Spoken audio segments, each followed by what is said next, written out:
The confessional box inside St. Jude's was colder than the street.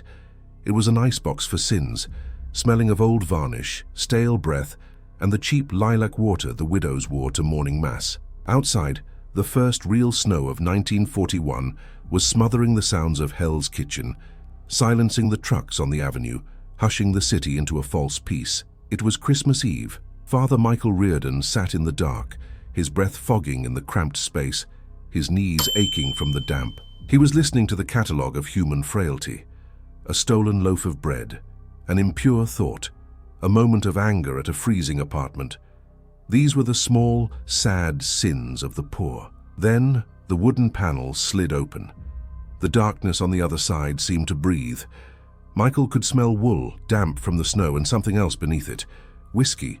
Not cheap rotgut, but the expensive Irish whiskey that smelled of smoke and confidence. A voice, low and familiar, cut the silence. "Bless me, Father, for I am about to sin." Michael's blood slowed. He didn't need to see the face. He knew the voice as well as he knew the Latin of the Mass. It was Donacha Finnegan. Finn, a man who had not set foot in a confessional in 20 years, yet whose money kept this very church from collapsing. "Finn," Michael whispered, a name, not a question. "Just listen, Father," the voice commanded, stripped of its usual warmth. "There's a shipment coming in tonight. Not whiskey, penicillin, stolen from a military depot. The Federals are watching the docks, but they aren't watching the church. They wouldn't dare." Michael pictured the crypt beneath the altar. Cold stone, shadows.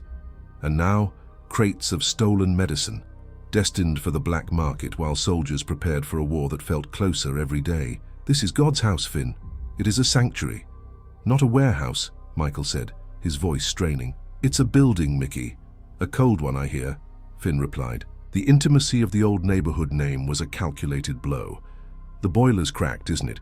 The sisters at the orphanage are burning furniture to keep the children warm. I'm offering to fix it. I'm offering to save this place. All you have to do is nothing. Keep the doors to the crypt unlocked and pray for our success." Michael closed his eyes. He saw the blue-lipped children at the orphanage.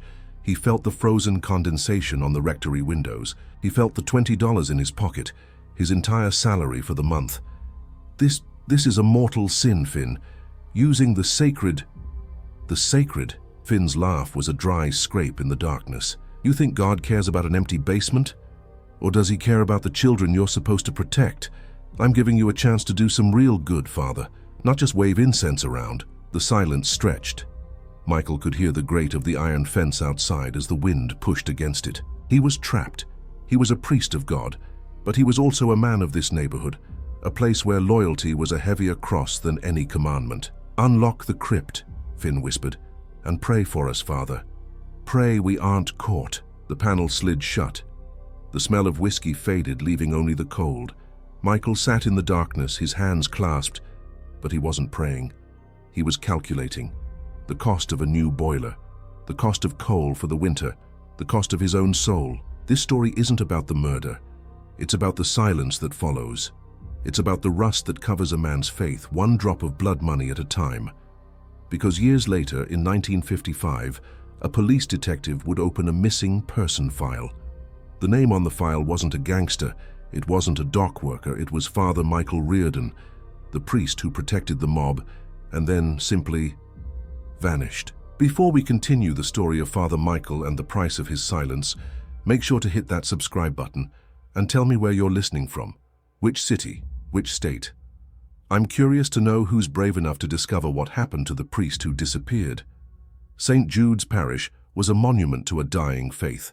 Built by hopeful Irish immigrants in the 1890s, it now stood as a grey Gothic fortress against the poverty of the 1940s. The soot from the coal yards had stained the granite, and the stained glass windows depicting martyrs and saints were too coated in grime to let in much light.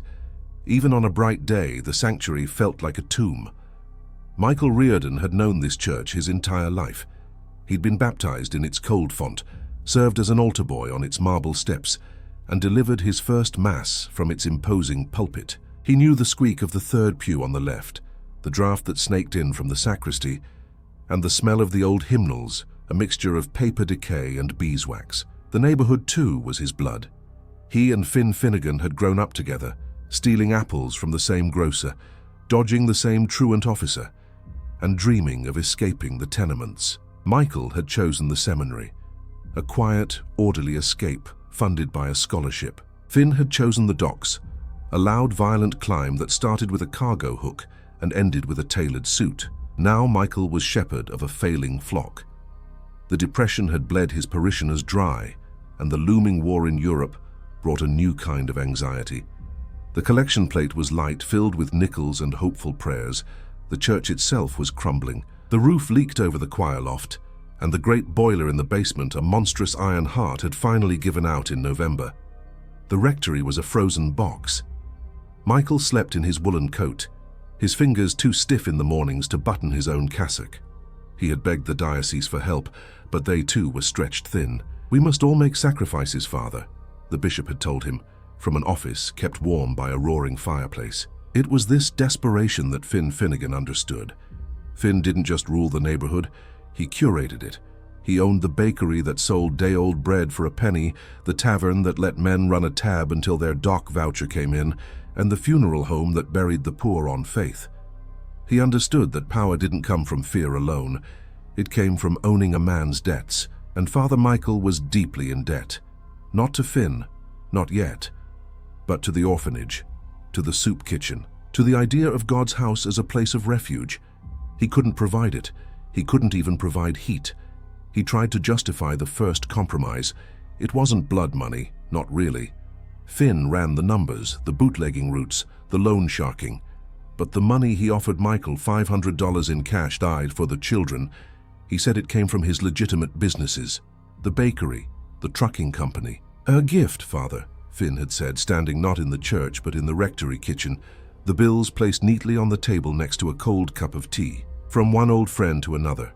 It's a hard winter. Let the church be a comfort." Michael had looked at the money. It was more than he'd seen in a year. It was heat. It was food. It was medicine for Sister Agnes's arthritis. "The Lord provides," Michael had whispered, his voice thin. "He does, Father," Finn had smiled, placing his hat on his head. "Sometimes he just uses men like me to deliver it." Michael had taken the money. That night, he knelt at the altar, the empty church echoing with his footsteps. He prayed for forgiveness, but the words felt hollow. He felt the cold marble through the knees of his trousers, and for the first time, he wondered if the cold was coming from the floor or from inside himself. He had made a bargain. He had invited the devil into his house, not as a conqueror but as a benefactor, and the devil had come bearing the gift Michael needed most: warmth. The new boiler was installed within a week. Its roar in the basement was a constant, comforting presence. Steam hissed through the radiators, warming the pews, and the old widows stopped complaining about the chill. Sister Agnes sent a note from the orphanage, thanking Michael for the deliveries of fresh milk and coal. "A true Christmas miracle," she called it. Michael tried to believe it. He delivered his Christmas Mass with a renewed vigor, his voice strong as it echoed through the newly warmed nave. He spoke of hope, of charity, of the light that shines in the darkness. But as he looked out over the congregation, his eyes found Finn Finnegan sitting in the back pew, his expensive overcoat unbuttoned, his gaze steady and unreadable. He wasn't praying. He was assessing, like a landlord inspecting his property. The warmth had a price, and the bill came due in January. It wasn't a request, but a statement of fact. Finn found Michael in the sacristy, counting the meager Sunday collection. "Father, I have a cousin just arrived from the old country. Needs work. Quiet fella, good with his hands. I thought maybe he could help out here. A janitor. Sweep the floors. Keep the boiler fed. I'll cover his wages, of course. Consider it another donation." The man who appeared the next day was named Sal. He was short, broad, and had a face like a slab of granite. He didn't speak, not even to nod hello. He just took the keys Michael offered and descended into the basement. Michael's world began to shrink. Sal was always there, sweeping the aisles when Michael was trying to pray, polishing the brass fixtures in the sanctuary, his presence a silent rebuke. Michael felt like a guest in his own church. The sounds of the building changed. Before, it was the creak of old wood, the whisper of prayers. Now it was the scrape of Sal's shovel feeding coal, the metallic jangling of his keys, the heavy, deliberate thud of his boots on the stone floor. Then came the second favor.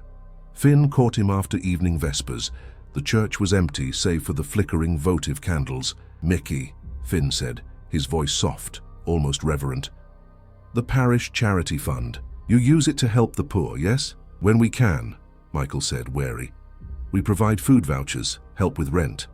"A noble cause," Finn mused, walking toward the altar. He reached out and touched the gold-plated tabernacle. "But cash flow must be a problem.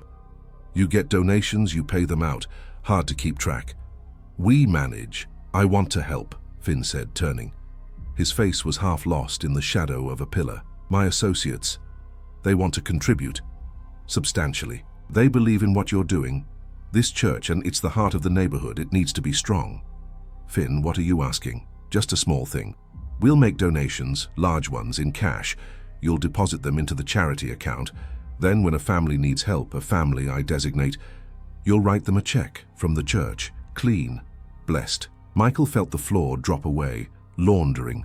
He wasn't just storing stolen goods in the crypt anymore. He was being asked to wash the syndicate's money through the parish poor box. That's fraud, Finn. It's a crime." "Crime?" Finn chuckled.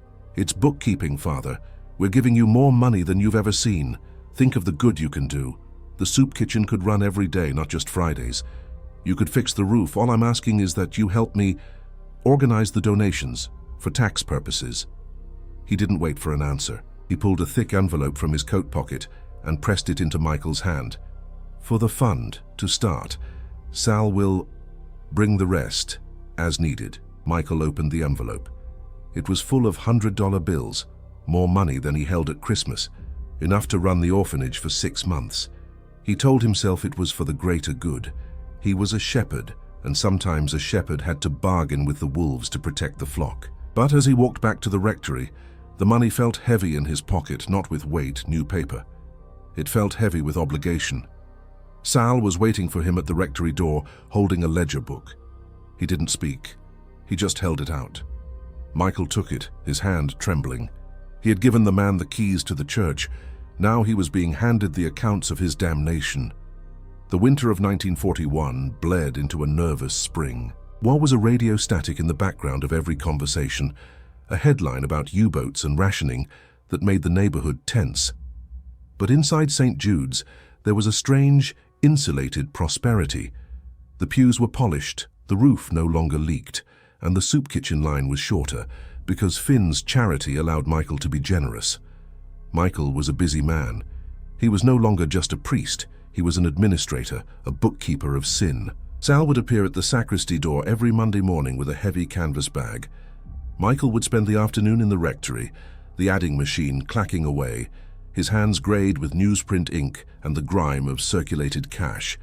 He would make the deposits at one bank and write the checks at another, just as Finn's accountant had instructed him over the phone. He stopped praying. He still went through the motions, performing the Mass, hearing confessions, but he no longer knelt in the dark asking for guidance. He was afraid of what might answer. His conscience had become a dull, persistent ache, like the damp in his bones he used to feel.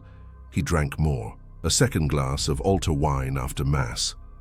A bottle of whiskey in his desk drawer, the same expensive brand Finn drank. It helped him sleep. It helped him sign the checks. One rainy Tuesday, the moral fog he lived in was pierced by a scream of genuine fear. It came from the confessional. He had been dozing, the rhythm of the rain against the stained glass lulling him. The panel slid open, and a man fell into the space, sobbing. "Bless me, Father, I'm a dead man." Michael recognized him. Paddy Maguire, a young dock worker, thin, with a cough that never seemed to leave him. He had a wife, Mary, and a new baby. "Paddy, what's wrong? Calm yourself." "I saw it, Father. I saw it." Paddy's voice was a ragged whisper. "I was on the night shift down at Pier 4. I wasn't supposed to be there. I was lifting a crate of canned peaches to take home, God forgive me. And I saw them. It was Sal and 2 of Finn's men. They had Richie Doyle." Michael's blood ran cold.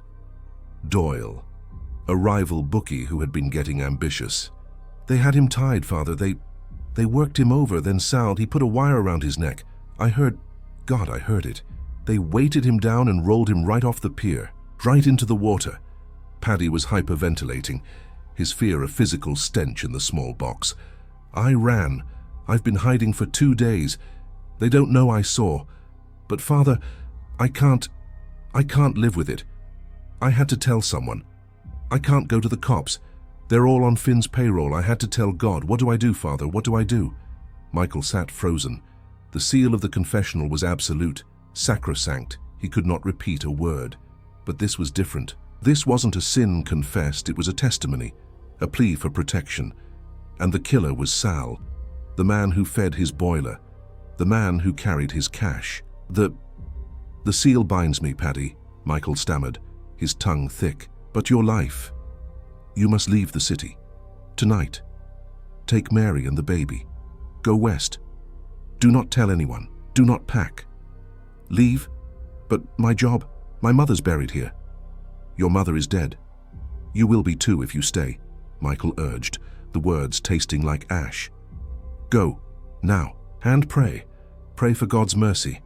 He gave Paddy the act of contrition, his own voice shaking so badly he could barely form the Latin. He absolved the man of his stolen peaches, but he knew he was sentencing him to exile. Paddy scrambled out of the confessional and fled the church, not even bothering to bless himself. Michael stayed in the box for a long time.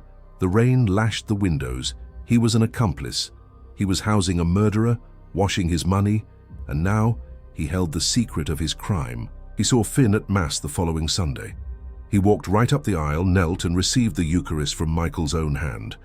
Michael's fingers trembled as he placed the host on Finn's tongue.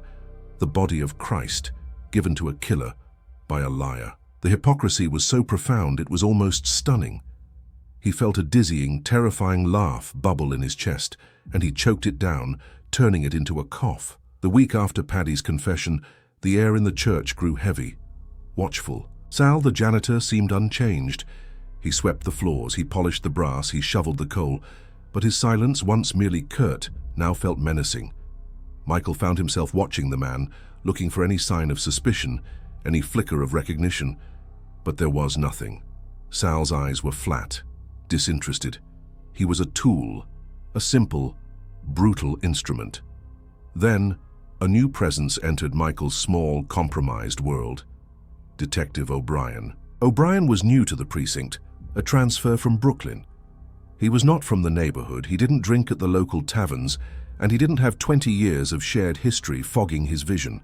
He was young, sharp, and had the unsettling piety of a man who actually believed in the law. He found Michael in the rectory, reviewing the parish ledger, Finn's ledger. Father Reardon, O'Brien said, not bothering to take off his rain-dampened fedora. I'm Detective O'Brien. I'm looking into the disappearance of a man named Patrick Maguire, a dock worker. His wife says he's gone. Michael kept his face passive, his heart hammering against his ribs. Disappearance detective. Men leave their wives every day. Perhaps he found another woman? Went on a bender? That's what your local precinct sergeant told me, O'Brien said, walking around the small office, his gaze taking in the new adding machine, the stacks of fresh ledgers. But Mary Maguire doesn't think so. She said Paddy was terrified, said he was unburdening his soul the day he vanished. He was last seen leaving this church. Michael gripped the edge of his desk. Men come here for all sorts of reasons, detective. For comfort. The confessional is sacred. I'm not asking you to break the seal, Father, O'Brien cut in, his voice hardening. I'm asking what you know about Finn Finnegan. Mr. Finnegan is a benefactor of this parish, Michael said, the words practiced, smooth. He's a generous man. He grew up here. He's a thief and a killer, O'Brien said flatly. And his generosity, it's overwhelming. This place was falling down 6 months ago. Now it's the warmest building on the west side. Your soup kitchen is serving steak. Your orphanage has new blankets, miraculous. The Lord provides, Michael said, his throat tight. The Lord or the black market? O'Brien leaned closer. I hear things, Father, about your charity fund, about unusual deposits, about a janitor who doesn't talk. Michael stood up, pulling on the dignity of his collar. Detective, this is God's house. You are casting aspersions on the work we do here. Mr. Finnegan's soul is his own business, and the charity of this parish is mine." O'Brien stared at him for a long moment. His eyes were clear, blue, and full of a cold disappointment. "You know, Father, I was an altar boy. I used to believe that collar meant something. I used to believe a church was a place you could go for the truth." He straightened up, adjusting his hat. "This man, Paddy Maguire, he had a baby, 6 months old. Mary Maguire comes to the precinct every day, just sits there holding the child, hoping for news." He walked to the door, then paused. "They say Finnegan owns this neighborhood. He owns the cops, the judges, the unions. I'd hate to think he owns the church too." O'Brien left. Michael sank into his chair, his hands shaking. The detective's words had done what Finn's threats never could. They had exposed the true rot. O'Brien hadn't accused him of a crime. He had accused him of a failure of faith. The detective, a man of the world, had more moral clarity than he, a priest of God. He wanted to run, to call O'Brien and tell him everything. About Paddy, about Sal, about the money, about the crypt. But he couldn't. He was trapped by the seal of confession. Or was he? He realized with a sickening lurch that the seal was no longer a sacred duty. It was an alibi. It was the perfect shield. He wasn't staying silent to protect God's law. He was staying silent to protect himself. The guilt began to eat at him, not in sharp bites, but as a slow, corrosive acid.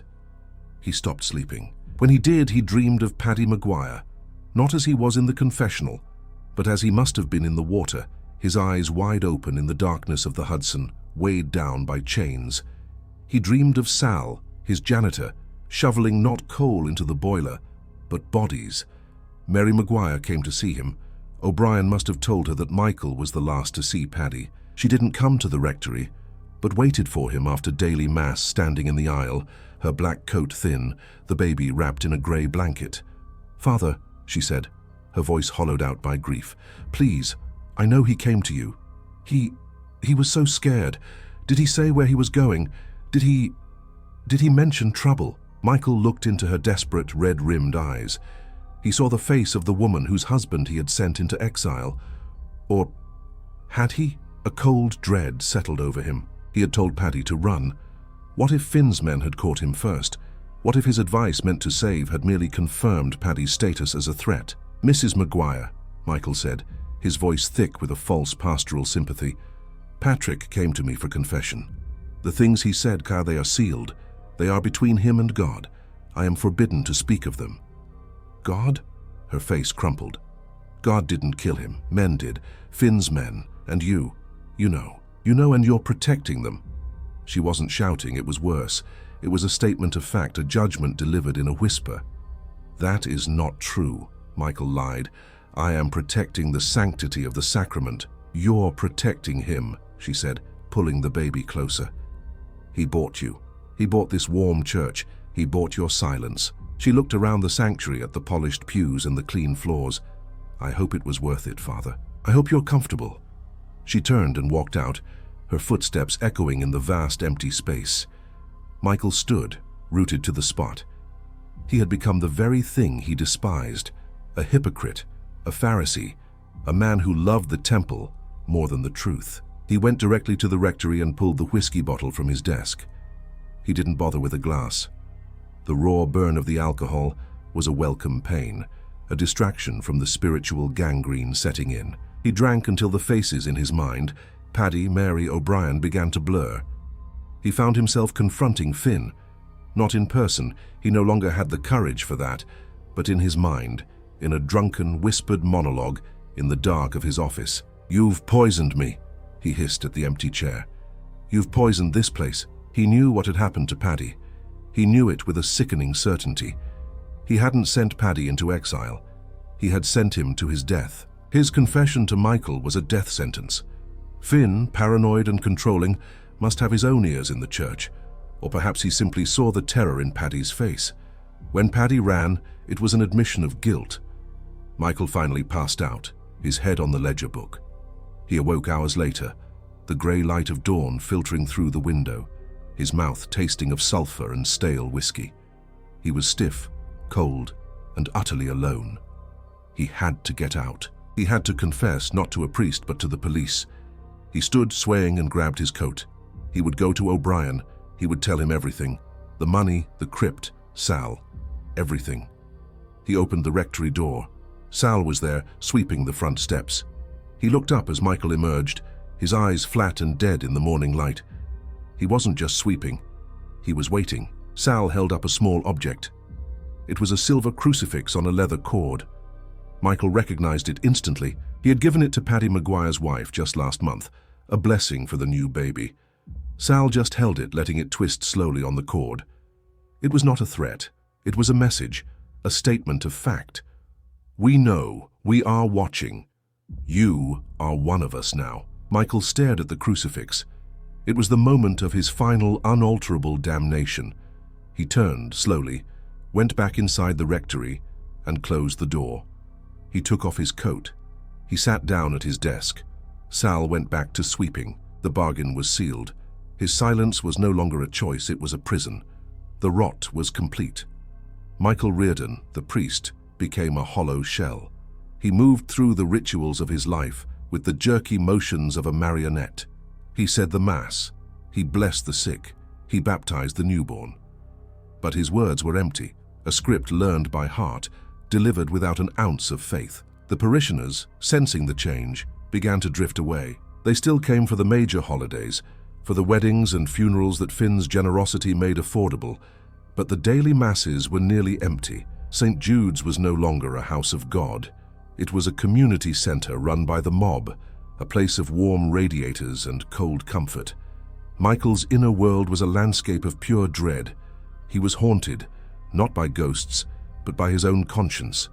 Every shadow in the sanctuary seemed to hold the shape of Paddy Maguire. Every time the boiler kicked on, he flinched, imagining Sal feeding the flames. He saw the janitor more often than he saw Finn. Sal was his keeper. He was always there, polishing, sweeping, his silent presence a constant reminder of the blood that paid for the heat. The black market business in the crypt expanded. It was no longer just stolen medicine. With the war in full swing after Pearl Harbor, the crypt of St. Jude's became a primary holding station for Finn's illicit empire. Sugar, gasoline rations, tires, nylon stockings, all the commodities of a nation at war were stacked in the damp darkness beneath the altar, guarded by the silent janitor. Michael drank constantly. The altar wine was no longer enough. He kept bottles in the sacristy, in his desk under his bed. He was often drunk during evening vespers, his Latin slurred, his hands shaking as he lit the candles. The few parishioners who came simply averted their eyes. They knew. Everyone in the neighborhood knew. Father Reardon was Finn's priest. Detective O'Brien never came back. Michael heard he'd been transferred, posted out of the precinct after his investigation into Finnegan hit a wall of political and ecclesiastical silence. The system had protected itself. The good man was exiled while the corrupt remained. The spiritual collapse was mirrored by a physical one. Michael stopped eating. His cassock hung on his shrinking frame. His face became gaunt. His eyes sunk deep into his skull, burning with a frantic, terrified light. He looked like one of the martyrs in the stained glass windows, consumed by a fire no one else could see. One night, deep in a drunken haze, he went down to the crypt. He had never dared to go before. Sal was gone, off on some errand for Finn. Michael took a lantern and descended the stone steps. The smell of dust, damp earth, and sugar hit him. Crates were stacked to the ceiling, barrels of gasoline, bolts of cloth. It was a smuggler's den, thriving directly beneath the spot where he consecrated the host every morning. He walked through the maze of stolen goods, his lantern casting wild shadows. He felt a desperate, insane urge to set it all on fire, to burn the church to the ground, to purify it, to destroy himself and the monsters he had served. Looking for something, Father? Sal was standing in the shadows by the stairs. He hadn't left after all, he was just waiting. He held no weapon, just a rag in his hand. Michael froze, the lantern shaking. I was checking the foundation. The foundation is strong, Sal said. His voice was rough from disuse, like stones grinding together. It was the first time Michael had ever heard him speak more than a single word. Mr. Finnegan likes his things secure. He wouldn't want a fire or any accidents. Sal took a step forward into the light. His eyes were not menacing. They were empty. He was a man who had been hollowed out long before Michael. "Go back upstairs, Father," Sal said. It wasn't a request. "It's cold down here. You'll get sick." Michael turned and fled up the stairs, his heart pounding. He burst into the sanctuary, gasping for air, and collapsed into a pew. He had thought he was in charge, a compromised partner. He finally understood. He was a prisoner. The church was his cell, Sal was his guard, and Finn was the warden. He wasn't protecting the mob, he was owned by it. The ultimatum came not as a shout, but as a polite request. By 1943, the war had tightened its grip, and the rivalries between the city's factions had grown bloody. The Italian families, sensing weakness and distracted by the war, were making a play for Finn's territory on the docks. The truce that had held for a decade was shattering. Finn Finnegan was paranoid. He saw traitors in his own ranks, spies in every tavern. He needed to consolidate his power, and he needed to do it in a way that was both total and symbolic. He summoned Michael, not to the church, but to his table at Rouse, a small Italian restaurant in East Harlem that he was in the process of acquiring. The air was thick with garlic and cigar smoke. Michael sat, untouched whiskey in front of him, feeling frail and out of place. "So you've done a good job, Mickey," Finn said, cutting into a steak. "The parish is clean, the accounts are balanced. You've been a comfort. What do you want, Finn?" Michael's voice was a rasp. Finn put down his knife. "There's a sickness in the family. Disloyalty. It needs to be cut out. A rival, Mr. Rossi, he thinks the West Side is for the taking. He's wrong. This has nothing to do with me." "It has everything to do with you," Finn said, his eyes locking on Michael's. "On Friday, the Feast of St. Bridget, there's going to be a meeting, a peace talk. Rossi and his top men. They think they're meeting me here." He paused, taking a sip of wine. "But they're not. They're meeting you, at the church." Michael stared. "What? A holy place? A neutral ground? They trust that. They trust you. You'll host them, in the rectory. Offer them wine. You'll give them your blessing for a peaceful resolution." "And you?" Michael whispered, though he already knew the answer. "I won't be there," Finn said, "but Sal will be, in the basement, with a few associates. They'll be servicing the boiler. When you hear the furnace kick on, 3 loud clanks, you'll know it's time to say a prayer. Then you'll leave the room." Michael felt the blood drain from his face. He was not just being asked to provide an alibi. He was being asked to set the trap, to use the rectory as an execution chamber, to serve the wine before the slaughter. "No," Michael said, the word catching in his throat. "Finn, no. This is murder. In my house, in God's house." Finn smiled, a cold, thin expression that held no humor. "It's pest control, Father. And it is your house. The house I saved. The house I heated. The house I own. You took the money. You signed the ledgers. You kept silent about Paddy Maguire. You're not a priest anymore, Mickey. You're just, an employee." He leaned in, his voice dropping. "You will do this. You will open your door. You will pour the wine, and you will walk away. Or Sal can find another furnace to feed. And the orphanage, the sisters. It would be a shame if their benefactor disappeared. Do you understand me?" Michael looked at the man he had grown up with. The boy who had stolen apples with him was gone. In his place was a creature of absolute cold pragmatism.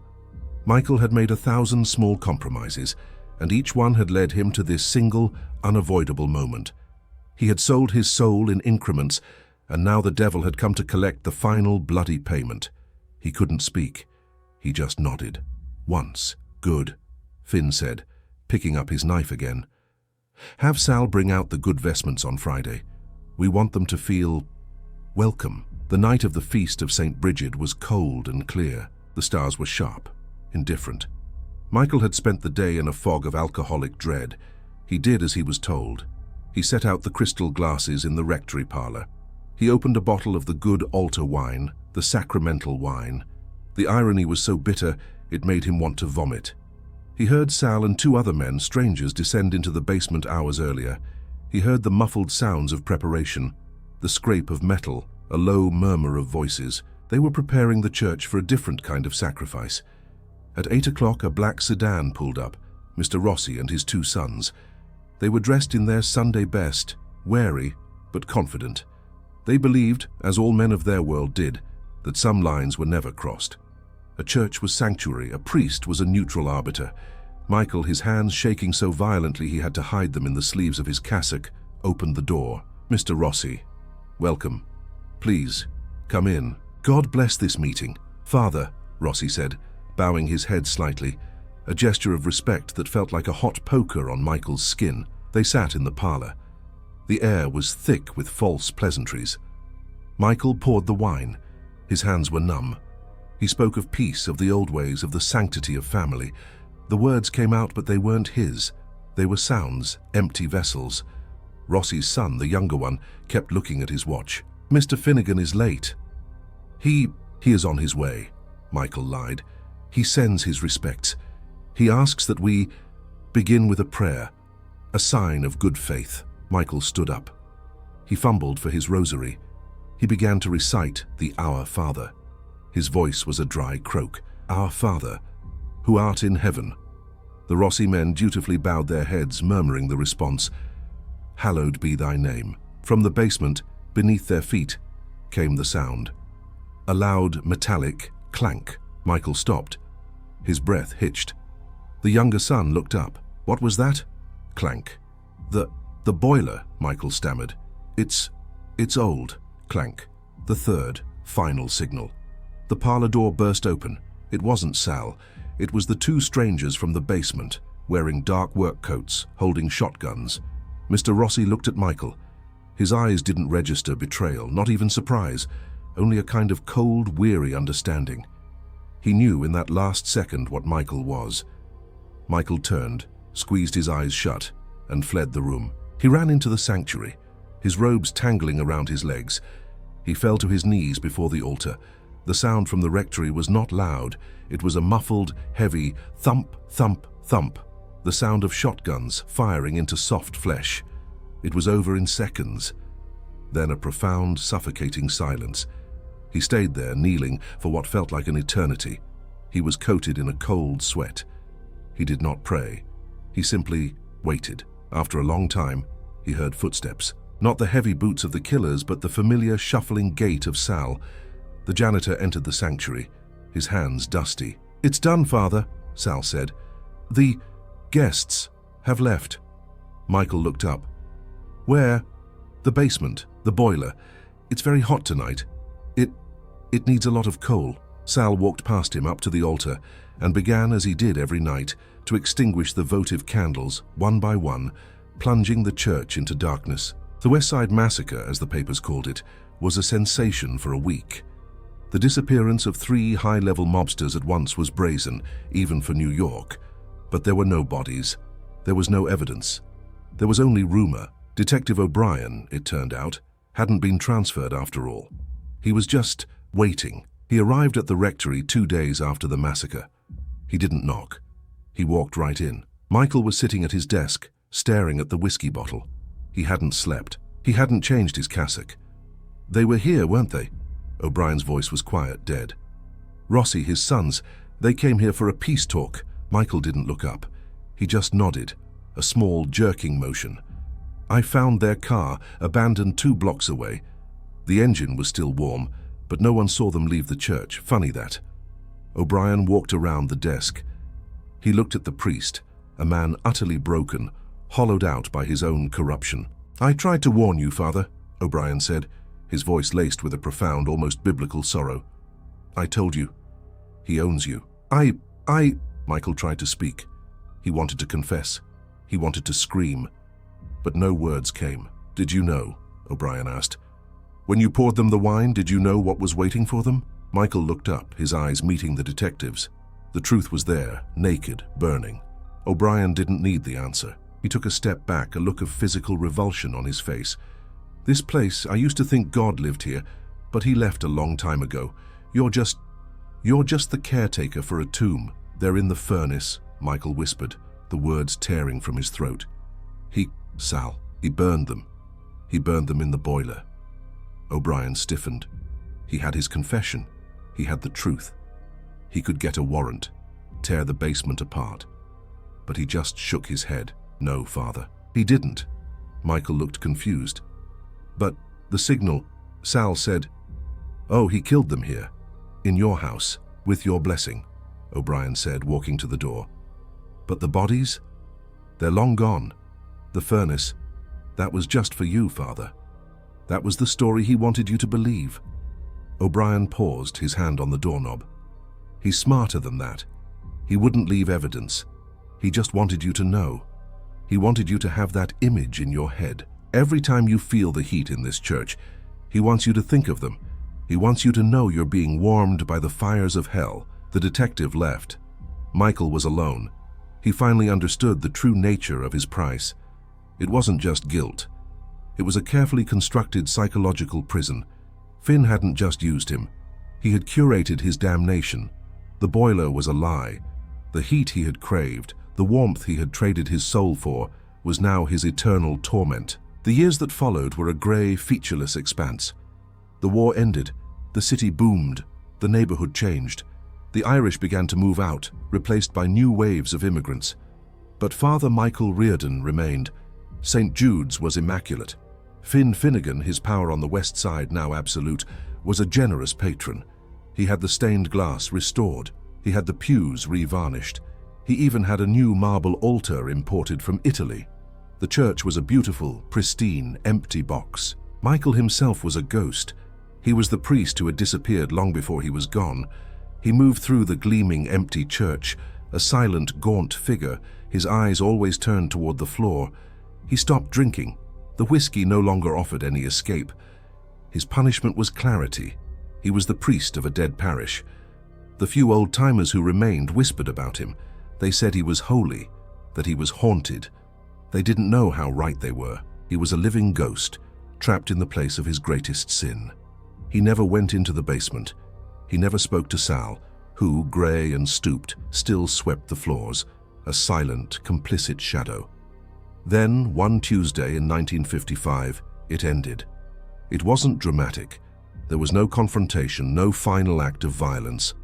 Sal arrived in the morning, as he always did, to open the church. He went to the rectory to get the keys. The door was unlocked. Father Michael was not at his desk.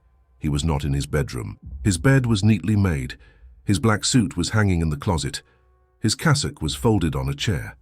But the priest was gone. Sal searched the church, the sanctuary, the sacristy, the choir loft. He even unlocked the crypt, his flashlight beam cutting through the dusty, empty space. Michael was not there. He had simply vanished. The police were called. A new detective, a young man who had never heard of the West Side massacre, came and took a report. He filed it under missing persons. There were theories, of course. The bishop, embarrassed, suggested he had a crisis of faith and ran off with a woman. The few remaining parishioners whispered that the mob had finally cleaned up its last loose end. But Finn Finnegan knew the truth. When Sal reported the priest's disappearance, Finn just nodded, a flicker of something, almost respect, in his old eyes. Michael hadn't been taken. He had, at last, acted. He had walked out of the rectory in the dead of night, wearing nothing but his simple black trousers and shirt. He left his collar, his robes, his name. He walked out of the church he had sold his soul for, and he never looked back. His disappearance was his only confession. It was the only act of penance left to him. He didn't die. He didn't find redemption. He simply erased himself. He paid the price for protecting the mob by becoming what they all truly are in the end. A ghost, a name in a cold file. A story whispered in the dark about the priest who served God and Mammon and was devoured by the silence in between.